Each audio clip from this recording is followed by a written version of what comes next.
أعوذ بالله من الشيطان الرجيم. بسم الله الرحمن الرحيم.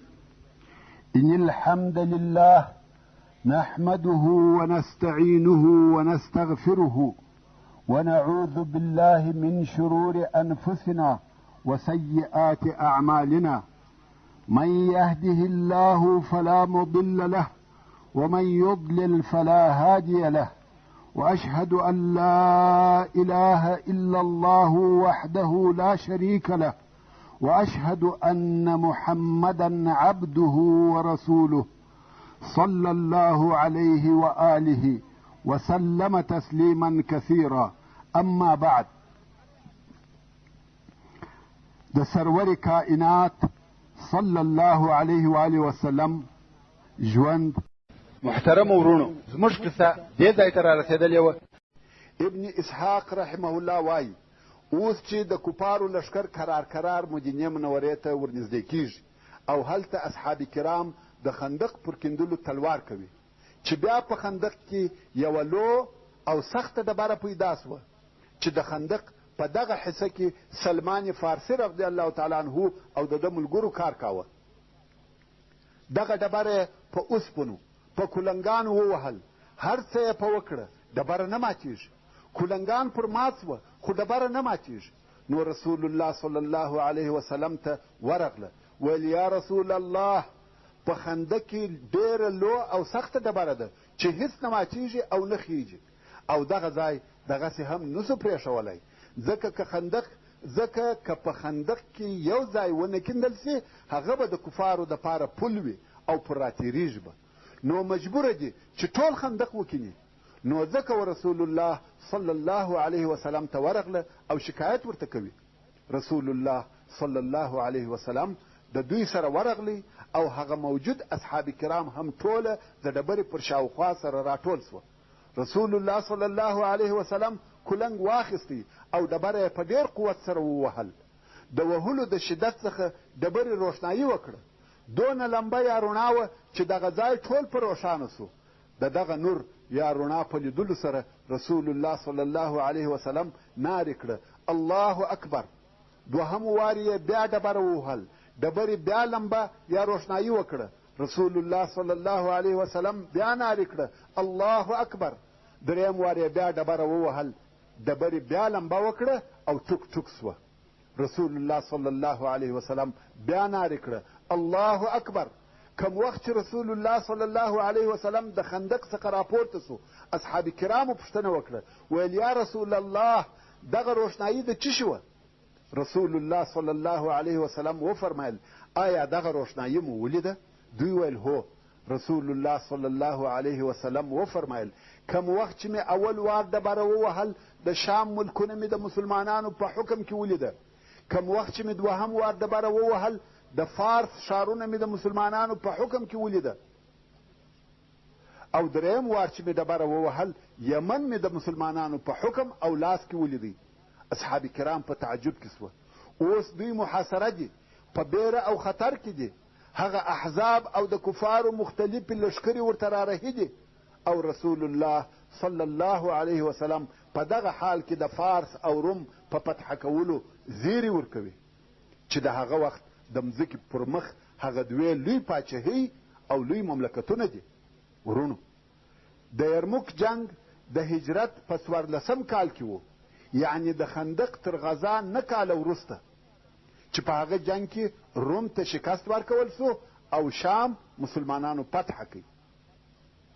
او د قادسیې جنگ د هجرت په 15 کال کې و، یعنی د خندق تر غزا 10 کاله وروسته، چې په هغه جنگ کې عراق فتح سو او د فارس نور ملکونه پرلپسې فتح کېده. په 10 کلو کې دغه حالت پېښ سو چې فارس او روم شکست خوري او مسلمانان پر کامیابه کیږي. چا دا فکر کاوه او د چا دا امید و؟ اوس په خپله مسلمانان محاصره دي او د خندق تر شا ځانونه ساتي، مګر د الله جل جلاله په اراده مسلمانانو په 10 کلو کې د دنیا 2 لوی پاچهۍ ماتې کړې. د هغو ملکونه او ښارونه یې فتح کړه. دا د ایمان برکت دی. ایمان چې په زړو کې قرار ونیسي او ټینګ سي ناممکنه کارونه ممکن سي.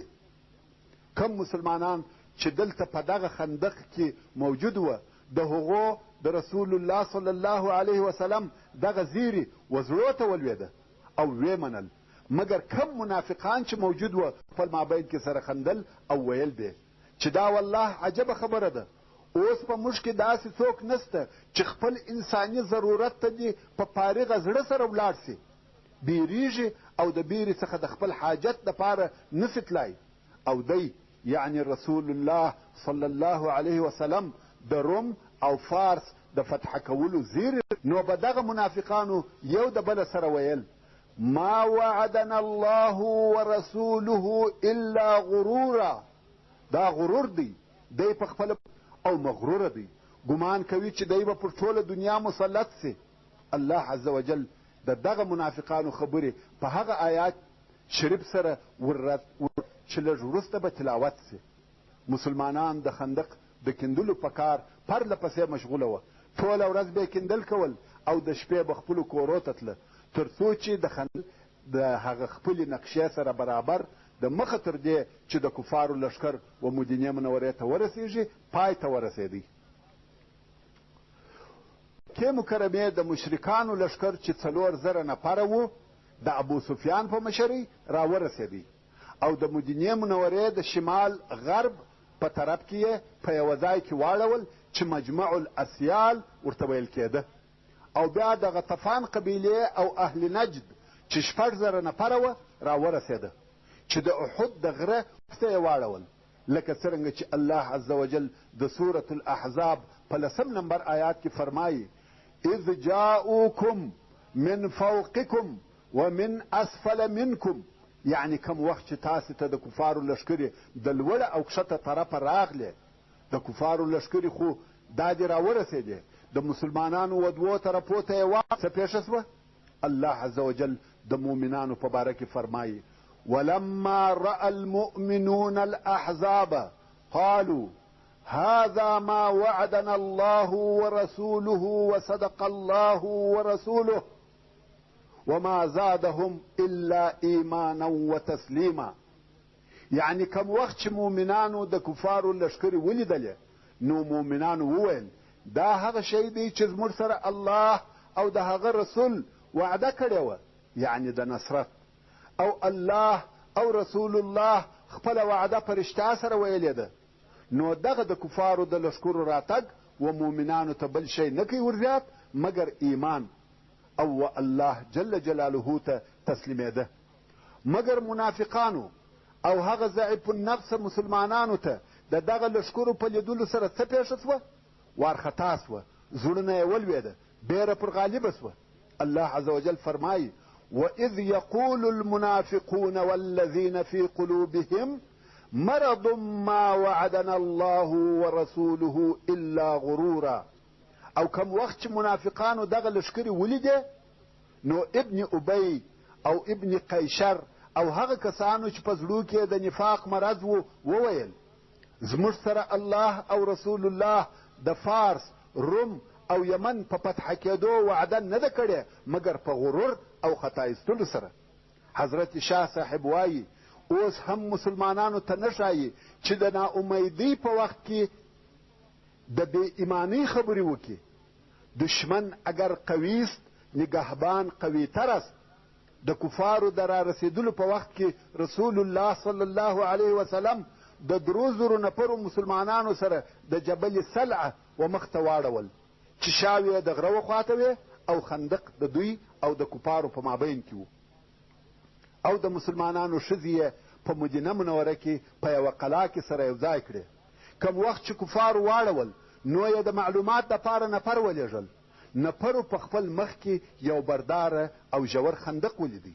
پوه سوه چې مدینې منورې ته نسو داخلېدلی، نو یې و جبل احد ته نږدې د مدینې منورې په شمال غرب کې خیمې ودرولې او هلته یې ډېر لوی معسکر یا قرارګاه جوړه کړه. 10,000 نفر د اسلام د ختمولو دپاره راغلي دي مګر اوس یې په مخ کې خندق دی. نو مجبوره سوه مسلمانان یې محاصره کړه. حال دا کم وخت چې دوی د خپلو ځایو څخه راوتل د دغه محاصرې دپاره یې آمادګي نه وه نیولې، ځکه د خندق جوړول یو نوی کار و چې عربو ته نور معلوم، نو خود یې د دغه کار حساب نه کړی. ابو سفیان په خپله ورغلی او خندق یې ولیدی، ویل دا داسې چم او حیله ده چې عربو ته نه وه ور معلومه، دا یې څنګه جوړ کړي؟ څرنګه چې دوی تر خندق نسي ور اوښتلی او بند پاته سوه، نو یې رسول الله صلی الله علیه وسلم ته حال ولیږي چې وبېرېدې؟ رسول الله صلی الله علیه وسلم وفرمیل دا بیره نه ده، دا حیله ده، که راتېرېدلی سې راتېر سه، جنګ خطا ایستل دي. مشرکان په قهر او غضب سره د خندق پر شاوخوا سره راګرځي، غواړي چې په خندق کې یوه ضعیفه نقطه پیدا کړي او تر هغه ورتېر سي، خو مسلمانان بیا د خندق پر هغه بل طرف لکه پیرداران ورته ولاړ دي. هر څوک چې و خندق ته ورنږدې کېږي په غوښو یې ولي، غواړي چې کفار ونسي کولی چې تر خندق ور واوړي، یا د خندق یوه حصه په خاورو ډکه کړي چې هغه ځای د دوی دپاره د تېرېدو لار سي. د قریشو د پهلوانانو دا نه ده خوښه چې عبث او بې فایدې د خندق تر شا ولاړ وي او د محاصرې د نتیجې انتظار وباسي، ځکه دا د دوی عادت نو یوه ورځ د مشرکانو د پهلوانانو څخه یوې ډلې وویل چې خامخا باید تر دغه خندق ور واوړو، د دغه مقصد دپاره د خندق پر شاوخوا ګرځي چې په خندق کې یې هغه کمبره ځای پیدا کړي، او 5 نفره د کفارو پهلوانان چې اصل اسان یې درلوده تر خندق ور واوښته. دغه 5 نفره عمرو ابن ود، عکرمه ابن ابي جهل، ضرار ابن الخطاب، هبیر ابن وهب، نوفل ابن عبدالله وه. دغه 5 نفره د مشرکانو پهلوانان تر خندق ور واوښته او د مسلمانانو مخ ته ودرېده. ویل څوک مبارزه کوي؟ د کفارو د پهلوانانو څخه اول نفر چې په میدان کې ودرېدی هغه عمرو ابن ود و. د عمرو ابن ود په باره کې ویل کېږي چې دی د جاهلیت هغه لوی او مشهوره پهلوان و. خلق یې د نامه څخه بیرېده، جنګ چیرې و بلکې د نامه څخه یې بیرېده، او ویل کېږي چې د ده عمر په دغه وخت کې 80 کاله و، مګر بدني قوت او طاقت یې ټول پر ځای و او ډېر قوي و. د دې دپاره چې د ده په قوت پوه سو، کم وخت چې دی په میدان جنګ کې ودرېدی او ویل څوک پهلواني کوي، څرنګه چې دی په زغره پټ و نو خود مسلمانانو نه پېژندی. ویل ته څوک یې؟ ده ویل زه عمرو ابن ود یم. هېڅوک نه ور ووته، ټول مسلمانان وبېرېده، حتی د مسلمانانو پهلوانان هم وبېرېده. رسول الله صلی الله علیه وسلم وفرمیل وده ته څوک وروځي؟ علي ابن ابي طالب رضی الله تعالی عنه ویل زه وروځم یا رسول الله. رسول الله صلی الله علیه وسلم وفرمیل ته کښېنه یا علي، ځکه علي رضی الله تعالی عنه تر اوسه کم سنه یا د لږ عمر ځوان و. په دغه وخت کې عمر 24 یا 25 کاله و. د جنگ ډېره تجربه یې نه درلوده، خاصتا د دغسې چا په مقابل کې چې عمر یې ټول په جنګو کې تېر سوی وي او ډېرې تجربې درلودې. نو رسول الله صلی الله علیه وسلم فکر کاوه چې داسې یو څوک به وروځي چې هغه هم په جنګ کې تجربه ولري، مګر ټول د عمرو ابن ود څخه وبېرېده، چا غږ ونه کړي. رسول الله صلی الله علیه وسلم دوهم وار بیا وویل څوک وده ته وروځي؟ بیا هم څوک نه ور ووتی، او علي رضی الله تعالی عنه وویل زه یا رسول الله. رسول الله صلی الله علیه وسلم وفرمیل کښېنه یا علي. علي رضی الله تعالی عنه هم کښېنستی. دریم وار بیا رسول الله صلی الله علیه وسلم وفرمیل وده ته څوک وروځي؟ علي رضی الله تعالی عنه وویل زه یا رسول الله، او بل هیچا غږ ونه کړي. رسول الله صلی الله علیه وسلم و علي رضی الله تعالی عنه ته وکتل او ویل یا علي بیریږم چې وبه دې وژنې، ښه متوجه سئ. حتی رسول الله صلی الله علیه وسلم پر علي رضی الله تعالی عنه وبېرېدی، ځکه دا سړی ډېر قوي او مشهوره پهلوان و. علي رضی الله تعالی عنه ویل بلکې زه یې وژنم ان شاء الله. نو رسول الله صلی الله علیه وسلم وفرمایل ورووځه. علي رضی الله تعالی عنه ورووتی، پیاده او پر پښو ورهېدی. عمرو ابن ود پر آس سپور دی. عمرو ابن ود علي رضی الله تعالی عنه نه پېژني. نو ویل څوک یې؟ ده ویل علي یم. عمرو ویل علي ابن معاویه؟ ده ویل یا. علي ابن ابي طالب یم. عمرو ویل ای وراره ته بیرته ولاړ شه، بل داسې څوک راولېږه چې په عمر تر تا ډېر وي، داسې څوک راوباسه چې په جنګ پوهېږي، ته یو کوچنی ځوان یې، جنګ نه شې کولی. علي کرم الله وجهه ورته وویل ما ستا په باره کې اورېدلي دي چې یو څوک تا ویوه ته د دوو کارو وبولي، ته د هغه دوو څخه یو اختیاروې، یعنی یو د هغو دوو کارو څخه خامخا کوې. عمرو ویل هو دا صحیح ده. نو علي رضی الله تعالی عنه ویل زه هم اوس تا ویوه ته د دغه دوو کارو رابولم. عمرو ویل وایه. علي رضی الله تعالی عنه ویل اول کار دا دی چې زه دې و اسلام ته رابولم، مسلمان سه او شاهدي ادا که چې لا اله الا الله وان محمدا رسول الله. سبحان الله. ورونو تاسې متوجه یاست دا د حضرت علي رضی الله تعالی عنه ذکاوت او ایمان دی. په دغه ځای کې هم و اسلام او حق لارې ته بلنه او دعوت نه کړه هیر. عمرو بن ود ویل دې کار ته ضرورت نه لرم، دا نه غواړم، دوهم دی وایه. علي رضی الله تعالی عنه ویل دوهم نو جنگ دی، جنگ به راسره کوې. عمرو په تعجب کې سو، ویل والله ما دا فکر نه کاوه چې زه دې ژوندی یم او ما دې څوک و جنگ ته ور وبولي. زما په ژوند دا اول وار دی چې یو څوک زما څخه غواړي چې جنگ ورسره وکم. رښتیا هم خلق د ده څخه تښتېده چې د ده نوم به یې واورېدی وبه تښتېده، مګر اوس دغه ځوان هلک ورته وایي چې جنگ راسره وکړه. دلته نو عمرو د ډېره تعجبه او ډېره قهره د آسه څخه کښته سو او آس یې په توره وواهه. دا ولې؟ دا ځکه چې علي رضی الله تعالی عنه پیاده او پر پښو و. نو عمرو دا عیب بلی چې زه پر آس یم او دی پیاده وي او جنګ ورسره کوم. نو یې غوښته چې دی هم علي غوندې پیاده وي. دا د عمرو غرور او تکبر و. اوس نو د دوی په مابین کې جنگ شروع سو. هلته دواړه لښکر ورته ګوري چې اوس څه پیښیږي. د دوو قوي پهلوانانو په مابین کې لوی او قوي جنگ شروع دی او دواړه پیاده دي. عمرو بن ود توره پورته کړه او د علي رضی الله تعالی عنه پر سر یې په ډېر قوت واري وکړي. د دې واري دونه قوت و کم چې د علي رضی الله تعالی عنه څخه هغه سپر ورڅخه و هغه یې د دغه واري و مخ ته ونیوی. د واري د ډېر قوت څخه تورې هغه سپر مات او پرې کړي. توره د علي رضی الله تعالی عنه پر اوږه وموښته او هغه زغره چې علي رضی الله تعالی عنه اغوستې وه هغه هم پرې سوه، مګر د علي رضی الله تعالی عنه اوږه زخمي نه سوه. اوس نو ته فکر وکړه چې دا ضربه په څونه قوت او زور سره وه. د اوسپنې دوه شی یې پرې کړه، یو سپر او بل زغره. د علي رضی الله تعالی عنه سپر مات سو او اوس بې سپره جنګ کوي.